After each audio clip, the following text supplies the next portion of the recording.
the reason we created this whole channel was to be able to bring to the surface topics that we find ourselves having conversations repeatedly about. And this obviously has been like one of those conversations, probably, the most popular conversation that we've had. Well, I've definitely had in the last 2 to 3 months with clients. And I think in terms of the purpose of a documentary, fantastic. It should get us asking questions. It should shine a light on areas of certain industries that perhaps don't get too much of a mention. But is it enough to completely change up your whole approach to nutrition? Well, we need to tread cautiously. And I guess that's the point of this conversation, is to present the other side of the argument.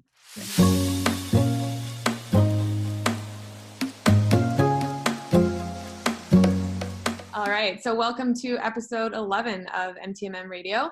Got a fun one for you guys today. I think that'll be a really interesting conversation.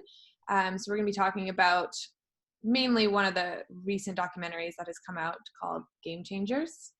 Ben and I have both watched it, and we have a lot of different thoughts and opinions, and we've done some research and everything like that too. So we kind of just want to open the discussion with you guys and share kind of the other side of the story that maybe the documentary didn't quite touch on, just to make sure that we're doing as we have set out to do, and sharing reliable information and keeping you guys as informed as possible. So yeah, we'd love for the discussion to continue in the comments below as well. I think that a lot of people have different views and things that they've heard and experienced themselves as well. So feel free to share anything and everything. We'd love to keep that conversation going. Correct. Yeah, for sure. And like we said, the whole point of this channel was to bring to the forefront and to the surface those conversations which we find ourselves repeatedly having. And obviously, once a year, Netflix releases a nutrition based, documentary or like edutainment, right? And invariably it does get us talking and asking questions, which I think is a huge positive. I think that's a really, really good way to, like I said, shine the light on some areas within the industry that do have a lot to answer for. There's a lot being done, morally corruptly by the meat industry. But I think that we also need to understand that the choice to not eat meat morally doesn't necessarily or necessitate the fact that that's going to be a physiologically healthy decision either. Okay. Mm-hmm. And so, yeah, like I said, the point of this discussion is maybe just to have a look at some of the arguments presented in the documentary, and to kind of show the other side of that too, right? I originally intended, as I was taking notes watching this, to be like, that's bullshit, and that hasn't been properly explained, and that's easily explainable, and blah, blah, blah, blah. But I think, first and foremost, we want to make it clear, this is not an attack. This conversation is not supposed to be an attack on anyone who is plant-based. Those within our community who are plant-based, who choose to go plant-based, big ups. If that's what you want to do, then it's our job as coaches to make sure that you are doing that in the healthiest way possible. Okay. Not to deter you from going plant-based or trying to bring you back to eating meat. Like we have some big agenda from big beef or big chicken that we get paid on the amount of meat consumption by our clients. But we need to make sure that just like when you choose to drink alcohol or, choose to have meals off program, that you are completely aware of the full extent of what that choice means. Okay.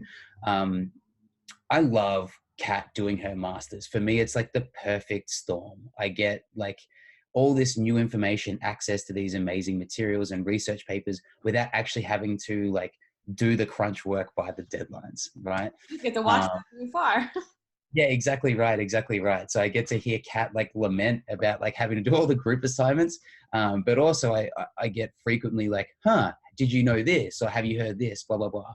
And the one that really stuck with me over the last 2 weeks is a study found by the NHS in the UK that shows, over the last 10 years or so, almost a 30% increase in malnutrition in the West. And they are essentially attributing that to issues of nutritional faddism, okay?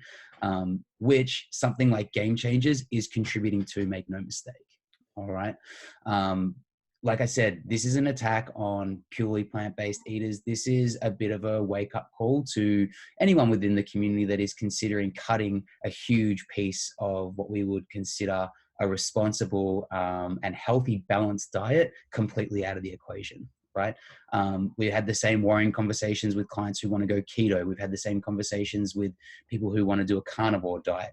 Neither of those do we recommend, just like we wouldn't necessarily recommend straight up plant-based diet. Right.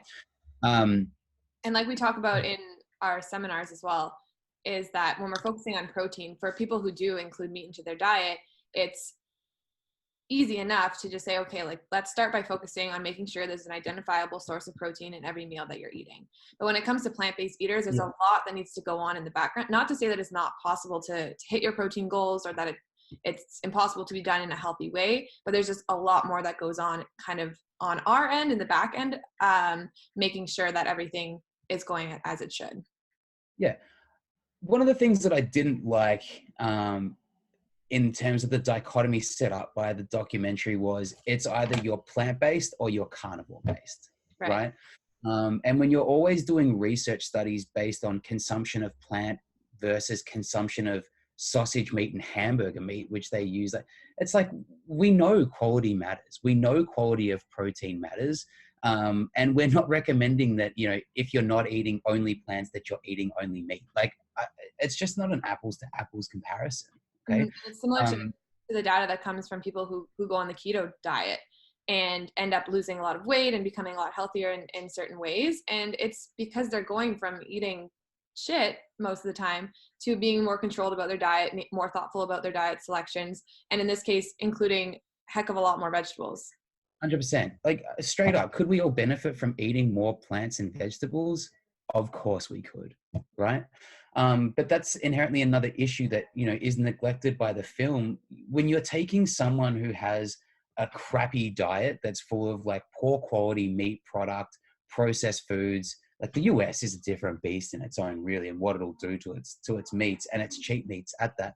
But it's hard enough to get someone to eat properly without then taking it to that next step of extremism.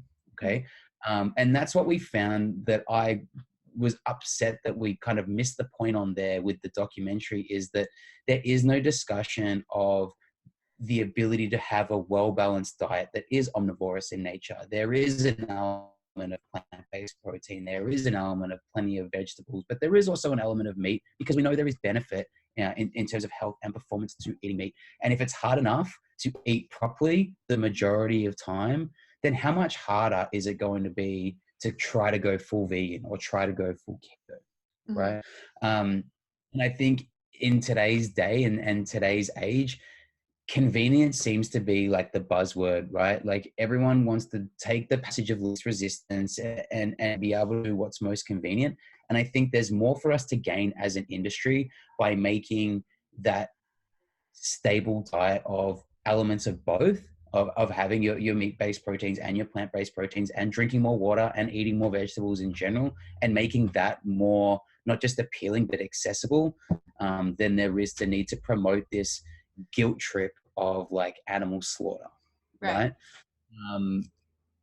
It's hard enough. You have clients come to MTMM all the time, and just to get them to forget the notion of needing to include cheat meals or going off program or worrying that they're never going to eat processed foods again, and calming them down to saying, well, the approach is that we have balance. That's hard enough, right?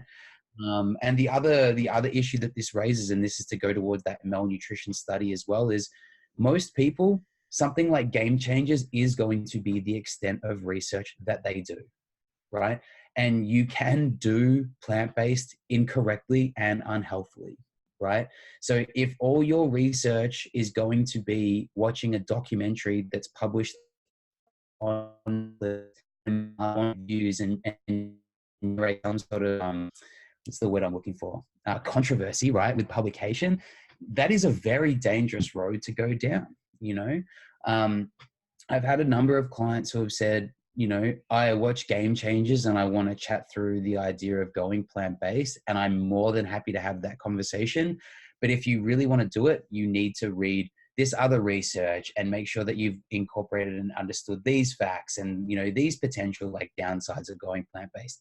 And if you've done that research and you still want to go forward, then we can talk about going forward in a way like that. But what happens is most people don't want to do the extra research, right? I watched the documentary. I'm all fired up. I love animals. Therefore, I want to go plant-based. It's not enough. It's not enough background research and understanding to make such a huge judgment call like that.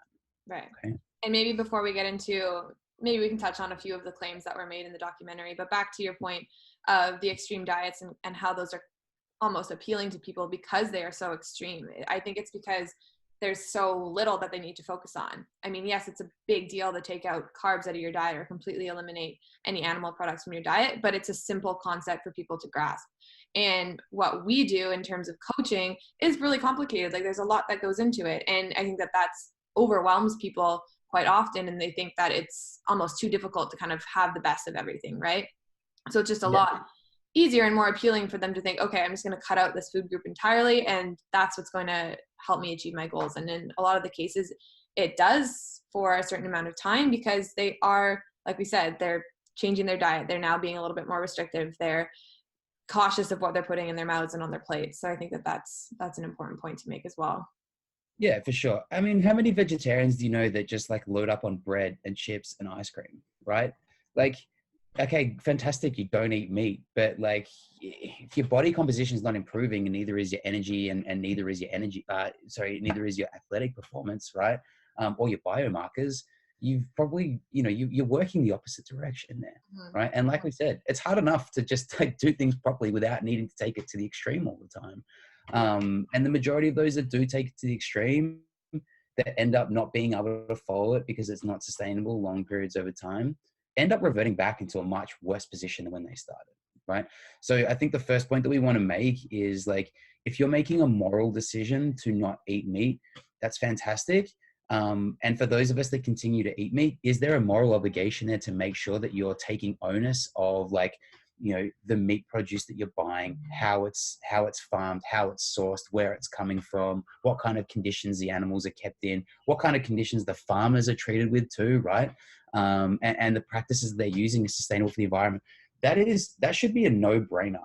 If you're consuming meat, you should be paying attention to where that sort of stuff is coming from because the quality does matter. It does make a difference, you know? And unfortunately, we live in a society where if we have plant-based eaters attacking meat eaters, we're never going to get anywhere, right? But if we have those that have chosen to go plant-based, working to help those that are so ignorant in terms of their meat consumption, where it comes from, and therefore taking more of an interest and deciding to spend more money to support sources of meat that do follow all those sustainable and humane practices, that's how we're going to instigate change within the community long term. Right? The amount of waste, and again, like the US it's off the charts bad. And if you're going to the US, potentially going vegan is the better option there, right? But I think here in places like Canada and Australia, if you do a little bit of research and you do find and pay attention to where your meat's coming from, it is easier to make a more moral choice in the practices that you choose to support.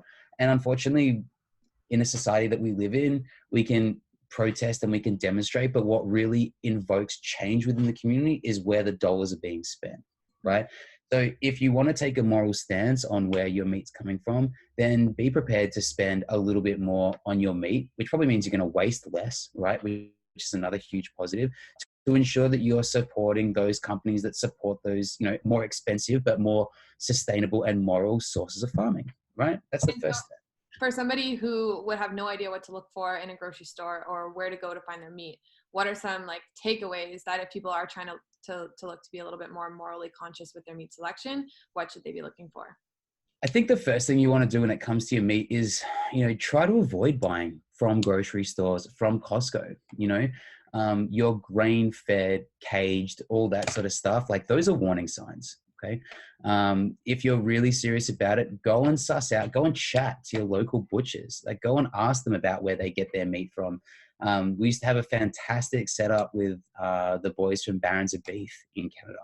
and they actually were really making some headway into the meat industry in Canada because of a lot of the research they've done and some of the shortcomings that they'd found, right? So there are businesses out there like that are working their asses off to try to make a difference. And by supporting them, you support change that you want to see within the industry without necessarily having to just cut meat altogether. Okay? So I think definitely like taking more of an onus on understanding where your meat's coming from, chatting to your local butchers, getting to understand it, is really important. We have become quite removed from the fact that eating meat does actually mean that you need to kill an animal, right? It's my big goal for 2020 is to take more of an active stance in where I'm sourcing my own meat. And I want to get more into learning how to hunt and learning how to butcher so that I can make sure that, number one, the meat that I am eating is environmentally sustainable. My waste is going to be a lot less, right? And it's like, if I can't bring myself, necessarily to pull the trigger or to slit a throat and bleed and butcher an animal, then maybe that does make me need to ask more questions about, can I then be okay to eat meat that I buy at the supermarket, right? I think the other thing too is, when we're talking about meat consumption generally and the meat consumption that we promote within our clients, we're not talking about salamis and cured meats and chicken nuggets and that sort of stuff, which again gets brought up, as the comparison point in this documentary. Like all the hamburgers. They do that study with the NFL footballers, and it's like, oh, we're going to give you, this guy normally eats like Popeye's chicken before a game. Like, oh, well, his performance dramatically improved when switched. Of course, his performance like dramatically improves, and like he's coming off fried chicken and going on to like Whole Foods. Like that's a no-brainer, Yeah. And I guess that was a big jump and a big segue, but it was a lot of that kind of dichotomy that really upset and infuriated me within the documentary. That it wasn't, we're not comparing going plant-based from an omnivorous diet where the individual is eating, mostly plants and some good animal proteins to substitute. It was like you are on one or extreme or the other. So yeah, maybe that's a good segue into, okay, let's kind of delve into some of those points that did give us the shits about the documentary, right? For me, the Gladiator, I think anyone who's if you're enjoying listening to our kind of preamble here, definitely do yourself a favor. Meredith Root wrote a really good review. Lane Norton took that and expanded on it a little bit more. Mags might put the links to those articles just in the bottom there to have a little bit of a read. They definitely, the Lane Norton one in particular, he really went through and had a look at all the studies cited within the movie or within the documentary, the film, as he calls it, because it's all fictional. Yeah, that's what he says. He talks about how a real documentary is supposed to take opinions from both sides, right? And then present evidence and then let the viewer formulate their own opinion. But with this particular documentary, it's not made one for side discussions. Yeah, it's primarily for entertainment, right? Not education. Yeah. And if you were to present both sides and have the viewer formulate their own opinion, that's not what's going to get views, right? So you have to understand. There's no controversy there, right? We live in, it's clickbait, Yeah. One thing Lane Norton also went on to describe in great detail as well, which I think is important, is the conflicts of interest that potentially exist within the producers and experts they provide in the video. Even to the point of James Cameron and the executive producers all owning shares in like plant-based protein supplements, right? So already off the bat, like, you understand there's going to be an agenda. And when I don't care that they do that, but I think to not disclose that potentially raises a few red flags as well. Okay. I'm kind of going through my notes here. So like James Wilkes, like for anyone who hasn't watched it, basically like blows out both his knees and while kind of doing his rehab, goes on this kind of quest to find out how he can best enhance his recovery and performance. And one of the things he cites is in his recovery, he spends over 1,000 hours reading research, right? Which when you hear it, you're like, whoa, that's a lot of time. And you believe it, but. Well, you believe anyone that's done 1,000 hours of anything is probably going to be not an expert, but have a pretty good understanding. But in the next cutaway, when he's talking to Scott Jurek, the ultramarathon runner, he says to Scott Jurek, I was confused about how he was going to have enough energy by like cutting out meat from his diet. And it's like, well, because energy comes from carbohydrate primarily, not from protein. So someone who's read 1,000 hours of research that hasn't grasped that as a concept, like there's a couple more sort of red flags into just what kind of information this guy is then going to feed me. Yeah, and that was one of the points that Lane hit on as well. And he's like, let's just go and categorize this in the no shit category. Yeah, exactly. Like energy comes primarily from carbohydrates. It's like mind blown, like lucky they put, there's that. Maybe not all the viewers would know that going into the documentary, but they're presenting it as like brand new information that is like nutrition, like milestone nutritional research and discovery is that energy actually comes from glucose and not from such like protein, meat-based. They don't necessarily say that that's something that has been known for a long and well understood for a long period of time. Yeah. So that was one. I actually found it, I don't want to say funny, but Scott Jurek, they then back him up to go and complete the ultramarathon, and he hurts himself. He has a muscle tear issue, which I'm like, oh, well, maybe there's an element there of like. But then they spin it and it's all about, oh, but he was only able to recover because he's on a plant-based diet. Yeah. It's funny. So, right, which you would expect them to do, right? If it's not going to support their contention, they're not going to include it. And I think that's the other thing to keep in mind when you do look at productions like this, is that of course they're going to only support their contention with examples. But the fact that you can find a needle in a haystack in terms of like, I think this is something Lane Norton said as well. He said, if this documentary had been an expose on the fact that it is possible to have a high level of athletic performance while following a plant-based diet, it would have been a really good documentary. Yeah. But that's not the contention. The contention is these guys are only good because of their plant-based diet, which to me is just like, you're going to have an exception to every rule, no matter what that rule is, right? And the purpose of research science is that you are trying to disprove a hypothesis by being able to replicate studies again and again and again, trying to disprove theories, right? So the fact that you have the 1 in 100, like Kendrick Ferris or Scott Jurek or Nate Diaz that can achieve that top level of performance plant-based, it doesn't mean you throw the fucking baby out with the bathwater, right? It's not to revamp everything. It's say, yeah, these guys do exist. That's fantastic. But they are 1 in 100, right? And why aren't we talking about what the other 99 are doing? So again, like the Nate Diaz example, they basically set that whole the whole section of the documentary up to be Connor and steak versus like Nate and plant-based, right?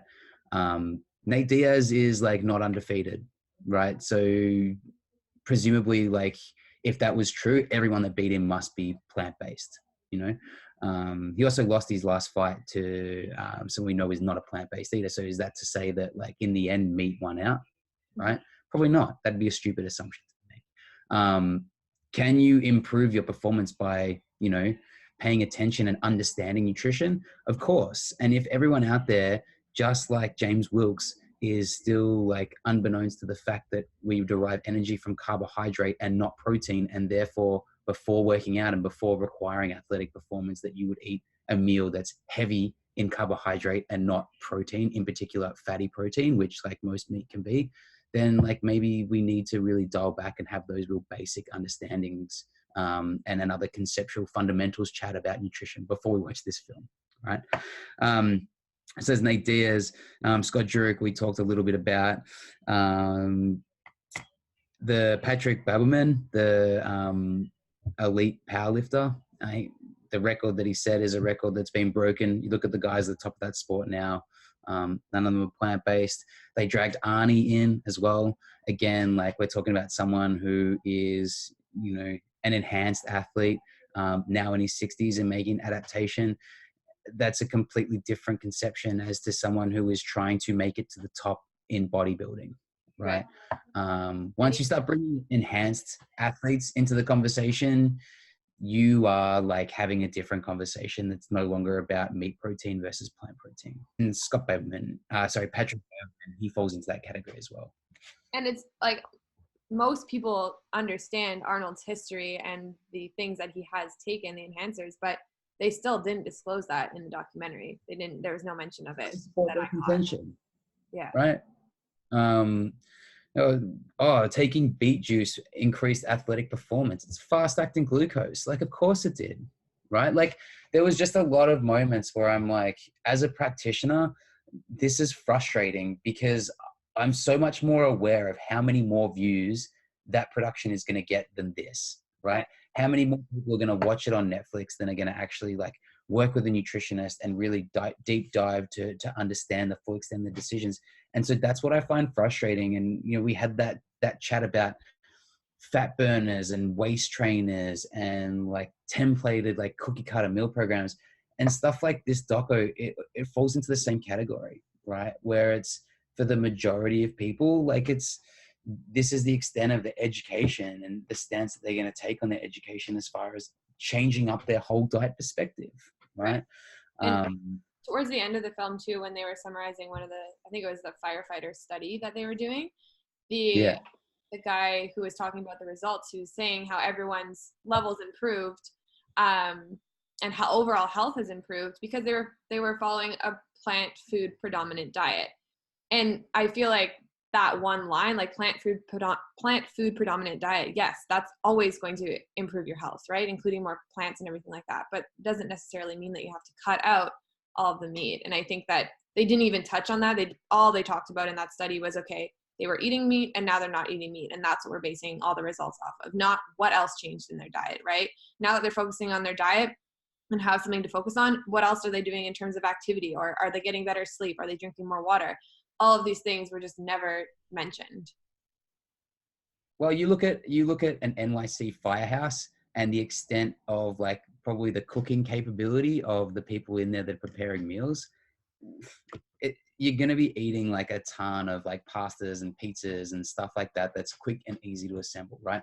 So of course you would see an increase in like their biomarkers and you know, for the better. If you're cleaning most of the shit out of their diet and giving them more vegetables to eat, like, again, when the argument here, it shouldn't be you're either completely plant-based or you're not allowed to eat plants at all. And that's the dichotomy that the film sets up. And that's what's so frustrating about it, right? Yeah. So I think in terms of like, I think there was another bit where they went on to say, there is nothing more common than coronary artery disease and heart disease within the community. And they said that's primarily based on the foods that we eat. 100% agree. 100% agree. The majority of people within the community eat like shit. That's why we have the problems that we have. It's not because they're eating chicken breast and lean cuts of steak with a mass amount of salad and vegetables and stuff on the side. You know, it's because they're eating McDonald's and KFC and heaps of pizza and, you know, processed foods that comes in packages, and donuts and cupcakes are on every street corner. And yeah, we do have massive problems with how the general community, it's no wonder we have such issues with heart disease, but it's not all because of like the lean cuts of high quality protein that they're choosing to eat. But the way that they mentioned that in the film was, what I gathered from it was that, okay, cardiovascular disease directly correlated to animal protein. And that's, I'm pretty sure they said those exact words as well, which just kind of baffled me. But yeah, that's what catches attention, right? That's why everybody is now talking about this documentary and everybody wants to make these changes. Well, there's no setup to demonstrate like the difference between eating Popeye's fried chicken and eating like the MTMM deep dish chicken casserole. Yeah. Right. So yeah, I mean, I've got 3 pages of examples like that.